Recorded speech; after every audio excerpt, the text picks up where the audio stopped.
Let's explore the vibrant and stormy life of Dylan Marley's Thomas, one of the most musical and emotionally charged voices in 20th century poetry. He was born on October 27th, 1914, in the seaside town of Swansea, Wales, a place that remained close to his imagination throughout his life. His father, D.J. Thomas, taught English literature and adored the works of Shakespeare. In fact, young Dylan often listened to his father's dramatic recitations, which gave him an early love for rhythm, sound, and language. The influence of those performances would echo in his own lyrical voice. Thomas drew inspiration from Gerard Manley, Hopkins, W.B. Yeats, and Edgar Allan Poe, all poets who shared his fascination with the musicality of words and the mysteries of life and death. He left school at just 16 to work as a junior reporter, but soon quit that job to devote himself entirely to poetry. Believe it or not, he wrote nearly half of his collected poems before turning 20. In 1934, at the age of 20, he published his first collection, 18 Poems, a debut that instantly made critics take notice. The same year, he won the Poets' Corner Prize, which helped him move to London and join its literary circles. Thomas's poetry stood apart from the socially conscious or politically charged verse of his contemporaries. Instead, his poems were deeply personal, emotional, and lyrical, echoing the passion of Romanticism. He described his own technique as one of conflicting images that breed new ones. And this idea of image collision has been asked in exam, so make sure you remember that line. In 1937, he married Caitlin McNamara, beginning a relationship that was as turbulent as it was passionate. By 1940, they had moved to London, where Thomas worked during the war years as an anti-aircraft gunner, though he was rejected for active military duty due to health issues. In 1944, the couple left London for Laugharne, a peaceful Welsh coastal village. There, Thomas settled into the now famous boathouse, which became both his refuge and his creative space. Many of his later poems were written there, surrounded by the sound of wind and waves. Thomas also began working for the BBC, scripting over 100 broadcasts, which helped him refine his storytelling rhythm and his mesmerizing speaking voice. It was through one such radio experiment that he first began shaping the characters for his later masterpiece, Under Milk Wood. This early experiment has been mentioned in exam, so note that connection between his radio work and the play. By 1947, Thomas received the Society of Authors Scholarship, a recognition that has been tested in exam. He then went on to publish In Country Sleep, a collection that included his most famous poem, Do Not Go Gentle Into That Good Night. This poem's publication date, 1951, has been asked in exam as well. It stands as one of the most powerful expressions of grief and defiance in modern poetry, a son's plea to his dying father to resist the approach of death. During this period, Thomas also worked with Gainsborough Films, writing movie scripts, later collected in Dylan Thomas, the film scripts. And yes, this title has been asked in exam. His storytelling genius was not limited to poetry, it extended naturally into radio, cinema, and prose. In 1950, at the age of 35, Thomas made his first visit to America. His live readings there became legendary. With his booming musical voice and dramatic delivery, he helped turn poetry readings into a popular public event. He toured America 4 times, filling lecture halls and bars alike, and earned both fame and notoriety for his boisterous personality and love of drink. Tragically, during his final tour, Thomas collapsed after heavy drinking at the White Horse Tavern in New York. He was taken to St. Vincent's Hospital, where he died on November 9, 1953, at just 39. His body was returned to Laugharne, where he was laid to rest. Thomas's legacy lives on through his rich, emotional poetry and his distinctive sound. He combined lyrical intensity with a sense of wonder, celebrating life's physicality and its mysteries. His later poems often explored erotic and elegiac themes, the beauty of life and the certainty of death intertwined. A key feature of his poetry is its Welsh oral tradition, the power of the spoken word and musical rhythm. This aspect of his art, the influence of Welsh oral traditions on his lyrical voice, has been asked in exam. His poetry feels almost sung, filled with rolling sounds and hypnotic repetition. His famous prose piece, Quite Early One Morning, eventually inspired the radio play Under Milk Wood, completed posthumously in 1954. That play, as well as poems like Fernhill and Do Not Go Gentle Into That Good Night, continue to define him as a poet of sheer musical imagination. Both Fernhill and Under Milkwood have been asked in exam, so make a note of those titles too. Among his notable works are 18 poems from 1934 and Death Shall Have No Dominion from 1936, Portrait of the Artist as a Young Dog from 1940, a title that has appeared in exam, Deaths and Entrances from 1946, A Child's Christmas in Wales from 1955, and of course, his collected film scripts published in 1953. Today, Dylan Thomas is remembered as the archetypal romantic poet of imagination, impulsive, passionate, and devoted to the music of language. His life, though short, burned brightly with artistic intensity. A plaque now commemorates him in Poets' Corner at Westminster Abbey, honoring a voice that brought poetry back to life through sound, rhythm, and emotion. In every sense, Dylan Thomas remains a poet who lived his verse, a man whose words, once spoken, continue to echo across generations. Let's begin with one of Dylan Thomas's most powerful and deeply spiritual poems, And Death Shall Have No Dominion. This piece by Dylan Thomas has been asked in exam, so keep that title right at the top of your memory. The title itself comes from St. Paul's Epistle to the Romans, a biblical passage that speaks about the triumph of the spirit over death. It beautifully sets the tone for a poem that blends the sacred and the human, affirming that even in death, the soul retains its strength and unity. It was first published in May 1933 in the New England Weekly, long before Thomas achieved widespread fame. Even in this early work, his lyrical and musical command of language shines through. Interestingly, the poem lacks a fixed rhyme scheme, but uses a haunting refrain, and death shall have no dominion. This refrain, repeated like a chant, gives the poem both rhythm and spiritual weight. Dylan Thomas's language here pays clear homage to Romanticism, and this connection to Romantic style has been asked in exam. You can feel echoes of Blake, Wordsworth, and Shelley in the way Thomas links man and nature through the cycles of life and death. But what is the poem really saying? It isn't a denial of death, rather, it's a declaration of death's limited power. Thomas suggests that while the body may perish, the human spirit cannot be destroyed. The line, though they go mad, they shall be sane, though lovers be lost, love shall not, captures this perfectly, and yes, this line has been asked in exam. It's one of the most memorable affirmations of eternal love in modern poetry. Throughout the poem, Thomas paints almost surreal images, men stripped to their bones, yet shining with stars at elbow and foot. These images remind us that beyond physical decay lies renewal, that death unites those once separated. This idea that mankind can resist the evils of death through unity and faith has also been mentioned in exam. The refrain, and death shall have no dominion, echoes 3 times in the poem, each time reinforcing the same truth: death cannot conquer the human spirit. Even in the final stanza, when he writes, break in the sun till the sun breaks down, another line that has been asked in exam, we hear the paradox of destruction and resurrection. Light breaks down, yet new light emerges. By the end, Thomas gives us not sorrow, but celebration. His voice becomes prophetic, urging us to believe that love, spirit, and human dignity survive beyond the grave. That closing refrain, and death shall have no dominion, repeated with conviction, has been directly asked in exam and remains one of the most quoted lines in modern English poetry. So remember, Dylan Thomas isn't mourning death here, he's defying it.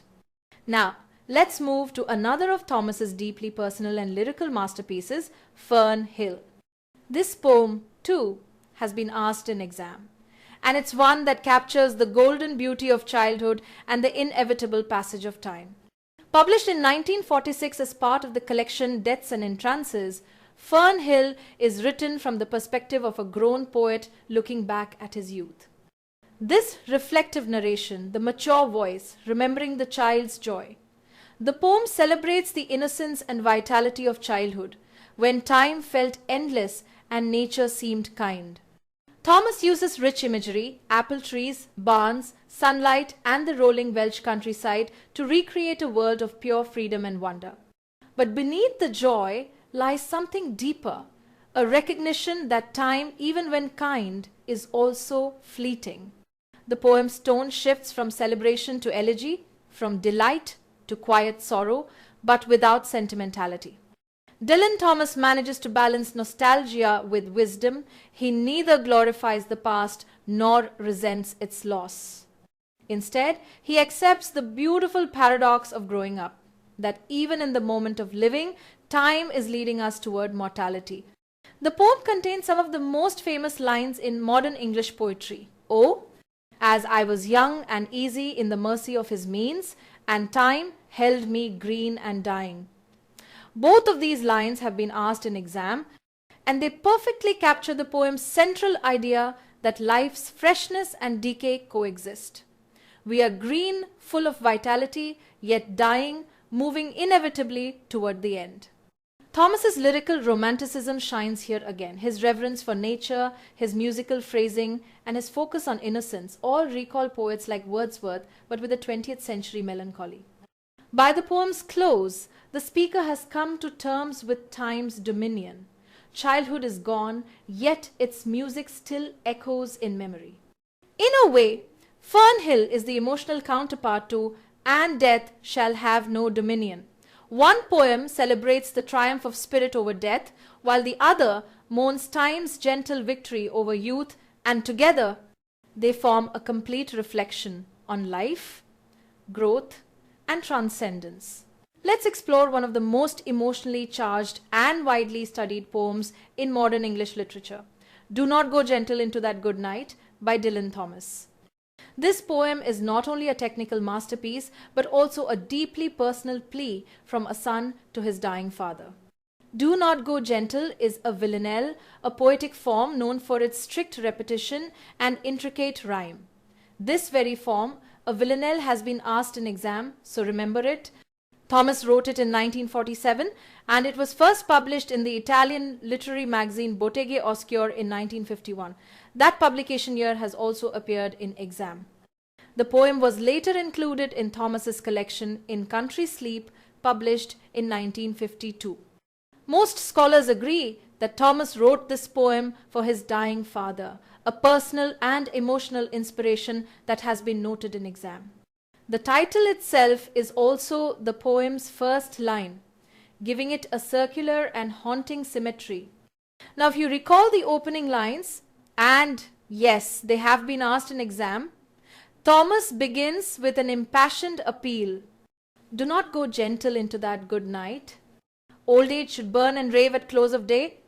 Rage, rage against the dying of the light.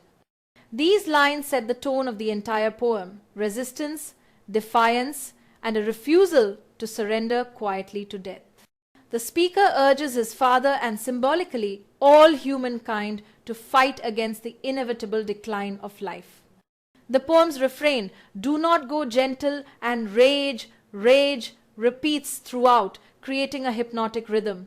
These two refrains have also been cited in exam, so keep them in mind. The structure of the villanelle, with its recurring lines and rhymes, mirrors the cycle of struggle and resilience, the very heartbeat of the poem.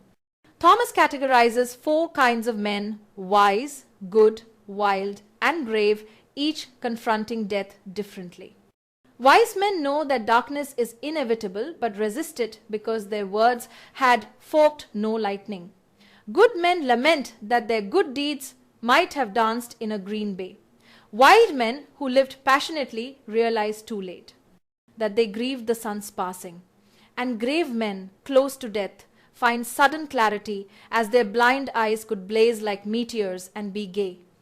All these examples lead to the final unforgettable stanza, and yes, this closing image of the sad height has been asked in exam. Here the speaker directly addresses his father, and you, my father, there on the sad height, curse, bless me now with your fierce tears, I pray. This plea, curse, bless me now, is among the most powerful emotional moments in modern poetry, and this very line has appeared in exam. It shows the poet's deep anguish, his simultaneous longing for his father's strength, and his grief at the thought of losing him. Critics have interpreted this scene in various ways. The scholar Westphal suggested that the sad height represents a metaphorical plateau, not a literal deathbed, and that interpretation has also been noted in exam. Seamus Heaney described the poem as exploring the threshold of death, where grief and necessity are intertwined. He also remarked that the villanelle form itself unites opposites, order and passion, control and emotion. Interestingly, Thomas's father did not die immediately after the poem was written. That makes this piece even more poignant, a living son's anticipation of loss, not an elegy after death. The poem becomes a universal cry of defiance, a refusal to accept mortality without resistance. Scholars like Davies have compared its imagery to King Lear on the stormy heath and Gloucester at the cliffs of Dover, both moments where human beings confront nature, destiny, and despair. Yet, beneath this fierce resistance lies an undercurrent of love. The poet's command to rage is not rebellion against life, but an act of devotion, a son's desperate wish that his father hold on just a little longer. So when you read or hear, do not go gentle into that good night, remember that it's not only about death, it's about dignity, struggle, and the fire of life itself. The poem reminds us that even in our final moments, we can choose resistance over resignation, light over darkness. And if you ever come across its lines in exam, which happens often, you'll know exactly why they continue to resonate. They capture, in just 19 lines, the unyielding human will to live. Let's travel to the lyrical and dreamlike world of Dylan Thomas's Under Milkwood, one of the most celebrated radio plays ever written. It was first performed in 1953, and yes, that performance here has been asked in exam. Originally written as a radio play, though later staged as a drama, this piece is a symphony of voices that brings to life the quirky poetic rhythms of a Welsh seaside town. That original medium, a radio play, has also been mentioned in exam, so remember it. The play opens at night as the narrator invites us to listen to the dreams of the townspeople of Laregoop, a name that humorously spells bugger all backward, reflecting Thomas's mischievous wit. Through rich language and comic imagination, the entire town wakes and sleeps in a continuous human cycle of humor, loneliness, and longing. We meet Captain Cat, the blind old sailor who dreams of his drowned shipmates longing for life, and that scene too has been noted in exam. Then there's Morg Edwards and My Fanwy Price, two lovers who dream of each other but never quite meet in real life. Morning arrives with its chaos and charm. Reverend Jenkins delivers his sermon about love in the village. Mrs. Cherry Owen laughs at her husband's drunken mischief, while Butcher Bainon playfully teases his wife over breakfast. Meanwhile, willy-nilly, the postman secretly steams open Morg's love letter, spreading gossip through the town. We also meet Mrs. Diebread too, who deceives people with a false fortune, and Polly Garter, who sings tenderly about her lost lovers. Mr. Pugh imagines poisoning his nagging wife during dinner, and Lord Cutglass obsessively winds the countless clocks in his kitchen, a symbol of time's madness. As the day ends, Captain Cat dreams once again, this time of Rosie Probert, his lost love, mourning her memory beneath the sea. May Rose Cottage wishes for love and mischief, while Reverend Jenkins records the town's life in his White Book of Larragub. Evening returns. The villagers gather at the Sailor's Arms, and Mr. Waldo sings drunkenly before meeting Polly Garter in the forest. Finally, night falls, and the townspeople drift back into their dreams, closing the circle where it began. Through these intertwined lives, Under Milkwood becomes a portrait of human fragility and joy, full of music, laughter, and quiet sorrow. It's Dylan Thomas's loving tribute to the small town world that shaped his imagination, and it remains one of his finest achievements, rich, rhythmic, and timeless.